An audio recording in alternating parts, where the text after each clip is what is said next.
За сайн байцгаана уу та бүхэндээ одоо 4-р сарын ерөнхий төлөв байдал ямар байна вэ гэсэн юм уншлага эхэлж байна. За эндээс харахаар 4-р сар бол одоо ер нь хид хідэн их чухал үйл явдал болсон ийм сар байх нэ тийм ээ. За энэ дээр одоо нэг түрүүнд одоо хэлэх юм бол одоо эрүүл мэндийн асуудал байна тийм ээ. За хаврын улиралд бол одоо хүний бие организм өөрчлөгдөн, дээр нь одоо хорвоо ертөнц өөрчлөгдөн, газар гэсэн амтан хөдлөн тийм ээ. За ийм юм одоо хүний сэтгэл санаа эрүүл мэндэд маш их нөлөөлж байдаг тийм ээ. За энэтэй уялдуулаад одоо эрүүл мэнд өвдөж хавдаж байгаа асуудал байх юм бол одоо энэ зүгээр гэж өнгөрөхгүйгээр одоо үзүүлж харуул цааш нь шинжилгээ судалгаагийн өгвөл зүгээр байна. За мөн одоо энэ одоо хаврын улиралд одоо хүний сэтгэл бас ингээд ичгсэд хөдөлдөг шиг бас хүний бие организмд өөрчлөлт гарч одоо хүн бас нэг тэгж байдаг байх нь л дээ. Тэгэхээр зэрэг энэ одоо эрүүл мэндийн асуудал бас сэтгэл санааны асуудалтай маш холбоотой харагдаж байна. Тийм учраас одоо сэтгэл санаагаа аль болох тайван байлгах тийм ээ, төвлөрөх иймэрхүү асуудал дээр анхаараарай. За би энэ дээр одоо хэд хэдэн зүйл цаг ажил төрлөөс нь эхэлчихье гэж бодож байна. Ер нь бол яг хуу ингэж харагдаж байна л та. За энэ одоо нэг ажил дээр чинь одоо эсвэл одоо та өөрөө эсвэл ажил дээр чинь нэг зөрүүд нөхөр байна тийм ээ. Зөрүүд хүн сонсдгоо одоо юу гэдгийг санал бодлоо хуваалцаа гэхээр маш их төвөгтэй, харьцахад маш их төвөгтэй гэдэг юм уу тийм ээ. Өөрийнхөө зөрүүд, нарциссист тийм ээ, юу гэдгийг ерөнхийдөө нэг тийм хүн байна. Одоо энэ хүнтэй одоо чи орооцолцсон юм уу, ямар нэг байдлаар чамтай шүргөөцөлдөх магадлал их өндөртэй харагдаад байна л да. Тэгээд энээс болж одоо сэтгэл ажил дээр хийм явдлаас болж одоо сэтгэл санаагаар унах одоо янз бүрийн тийм асуудал харагдаад байх юм. Ер нь бол яг хуу ажил төрлийн байдал нэг жоохон зогссон тийм ээ, мөнгө төгрөг жоохон удаан байгаа, амлалт байгаа, тэнд байгаа боловч чам дээр гар дээр ирэхдээ жоохон удаан, ирсэн хойноо тогтхон жоохон бага харагдаж байна шүү тийм ээ. За тэгээд энэ дээр анхаараарай. За ер нь бол яг хуу асуудлыг бол одоо 50 замаар шийдэх хичээгээрээ тийм ээ.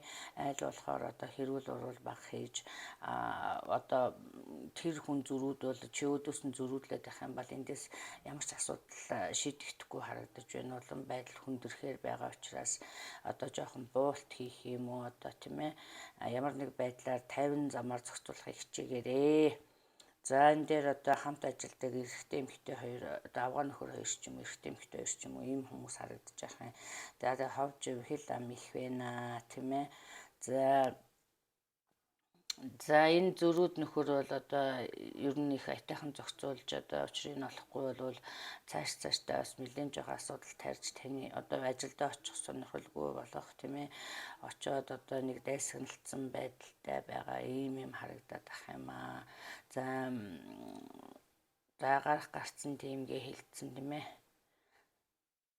За одоо тэгээд зарим нэг талаар одоо таны төлөвлөсөн одоо юу гэдгийг эдийн засгийн байдлаар төлөвлөсөн төлөвлөгөө жоохон буруу хандлагатай байна шүү. Дахин одоо бодолцож үзээрэй. Яагаад гэх юм бол одоо амьдралнаас нэг жоохон тасарчихсан тийм ээ. Эсвэл бол жоохон сэтгэлдээ багтахгүй байгаа юмыг төлөвлөгөө тавьчихад тийм ээ. Тэгээд тэрнийхээ араас ингээд өөрөө ядраад одоо миний тэрч бүтэхгүй байна, энэ ч бүтэхгүй байна, уулын тгий гэж бодож ирсэн ч гэдэг юм. Ийм юмнууд харагдаад байх юм. За энэ дээр анхаарад нэг төлөвлөгөөгөө дахин хянаж үзээрэй гэсэн ийм мессеж байж шүү. За өнөөдөр би түрүүн хэлчихсэн тийм ээ. Ер нь бол энэ ажил дээрх энэ маргааны асуудлыг одоо маш ухаалаг шийдээрэй дээ тийм ээ. Яагаад гэвэл энэ одоо бас таны бас хөрхэн зовхоор харагдаж байгаа учраас би дахин хэлж байгаа шүү. Тэгээ эндээс одоо хэрэлцснээр бол юм асуудал шийдэхдэггүй нэ шүү гэдгийг бас хэллээ шүү. За мөн одоо энд гэр бүлийн асуудал харагдаж байна л да. Эхнэр нөхөр хоёр одоо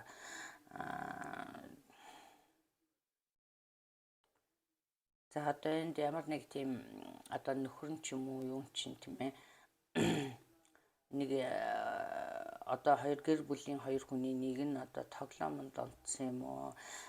Одоо эсвэл бол одоо мөрийтэй тоглох тийм ээ ийм юм онцсон юм харагдаад байх юм. Одоо мөнгө нэг эндээс авч худлаа хэлж аваад тэндээс яж байгаа. Энэ нь одоо асуудал, гэр бүлд асуудал үүсгэсэн тийм ээ, хоёр талдаа болсон.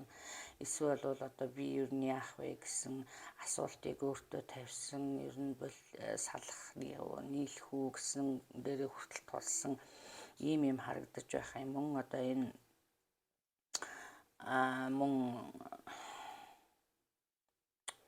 энэ одоо мөрийтэй тоглоомноос гадна эсвэл бол одоо заллингийн юм харагдаад байх юм. Заллин ер нь нэг тийм юмд ороодсон.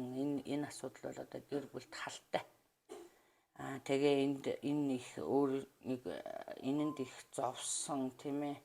Иймэрхүү юм харагдаад байх юм да. За тэгээд эдийн засгийн байдал би түрүү хэлчихсэн. Одоо энэ зарим нэг улсууд бол одоо урт хормогоо аваад хойт хормогоо төгөөл одоо энийг авч тэрэн дөгөөл тэрнийг авч энэ дөгөөл ингээд байгаа харагдаад байх юм.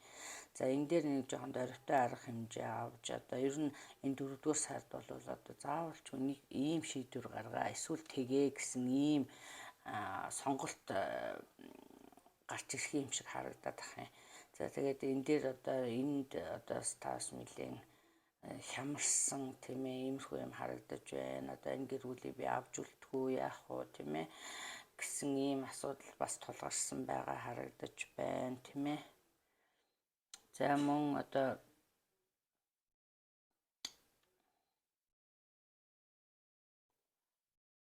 энэ нэг мөнгөний асуудал байна да. За энэ мөнгөний асуудал болохоор зэрэг нэг буруу замаар орж ирсэн юм шиг тийм ээ. Энэ бол одоо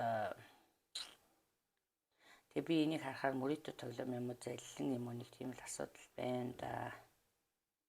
За тэгээ энэ асуудал бол одоо хүндэрч 4-р сард бол одоо инхүү тэхүү заавалчгүй одоо нэг шийдвэр гаргах юм танаас юм шийдвэр гаргах юм шаардлага цаанаасаа гарах гээд байгаа юм шиг харагдаж байна л да.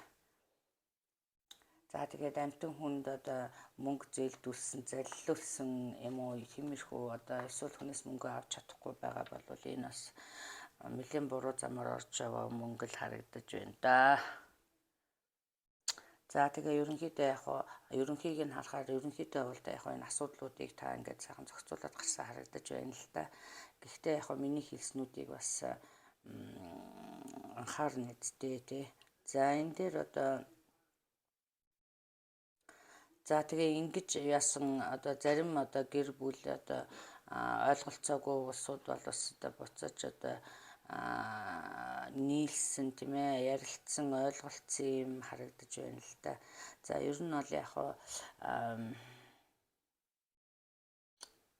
одоо танилцсан одоо энэ гэхдээ шинэ хүн гэж харагдахгүй байх юм. Одоо танилцсан байгаа хүнтэйгээ одоо харилцаа хайр сэтгэлийн асуудал дээр шүү.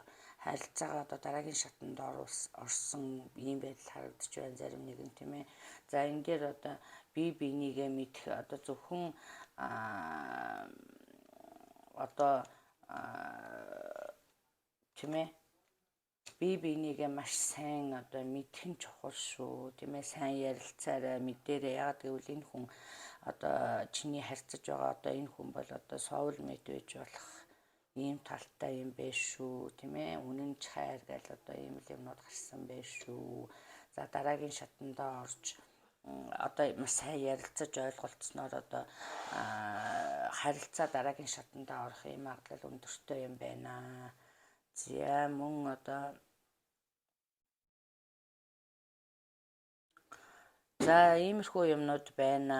Ерөнхийдөө энэ байдлуудыг зохицуулчих юм бол одоо юу гэдгийг мөнгөний асуудлаас гарах нэг сайхан одоо таны төлөвлөгөө энэ эдийн засгийн одоо энэ асуудлаас гарах таны төлөвлөгөө зарим нэг байдлаар нэг жоохон алдаатай байх шүү тийм ээ. Тэрийг нэг дахин хянаж үзээрэй гэсэн юм байх шүү. За ингээд та бүхэндээ амжилт хүсье. За ховын уншлагаа хийсээр байгаа шүү. За баяртай.